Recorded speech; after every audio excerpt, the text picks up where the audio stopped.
ကျွန်တော်တို့သူဒေသနာလောက်ထားတဲ့သတင်းသမားတယောက်ကစီကနေရတဲ့သတင်းရတော့သူကဝင်းကြီးဌာန18ခုမှာဝင်းကြီးဌာနတစ်ခုကို3600စီ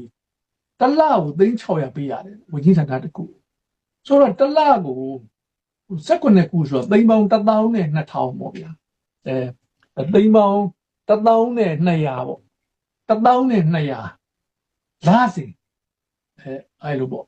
NUG ကသုံးဆွဲနေတယ်ပေါ့ဗျာအဲ့ဒါခီးစိတ်တွေပါလေနိုင်ငံခြားထွက်ထားတယ်အဲ့ဒါမပါဘူးနော်သူတို့ရုံးဖွဲ့နေသူတို့လက်ကားတွေကိုပဲသူတို့သုံးနေတာအဲ့တလားကိုတောင်းနေချီသုံးနေတယ်နောက်တော့ကသယံဇာတရတယ်ကိုဒီလည်းအများကြီးပဲနောက်တော့ကအခွန်ကောက်ရတာတွေကလည်းနဲတာတွေမဟုတ်ဘူးညာနောက်ပုံစံမျိုးစုံနဲ့စာချုပ်ရောက်နေဒီဖွင့်နေအားမျိုးတွေပေါ့မြောက်များစွာတာငွေတွေကိုစစ်တိုက်နေတဲ့မှာဘလောက်လောက်သုံးတယ်လဲဆိုတဲ့နေရာမှာလုံးဝစည်ရင်မရှိဘူးပြည်သူလည်းမတင်ပြဘူးနော်သတင်းတောက်တွေသတင်းသမားတွေကိုလည်းအမေးမခံဘူးသတင်းရှင်းလင်းပွဲတွေမှာလည်းမဲခွန်းအမေးမခံဘူးသူတို့ပြောတာပဲနားထောင်ပြန်ရအဲ့လိုဖြစ်လာတဲ့အခါကျတော့ကျွန်တော်တို့ကစစ်နိုင်ဖို့အတွက်ကတော့ကိုတော့ညောပြောလို့ပဲကိုပြန်ချုပ်ရရင်တော့ဒီပုံစံပဲသွားမယ်ဆိုရင်တွက်ကြည့်ဗျာအခုမြို့နယ်6မြို့နယ်သိမ်းထားတယ်ဟို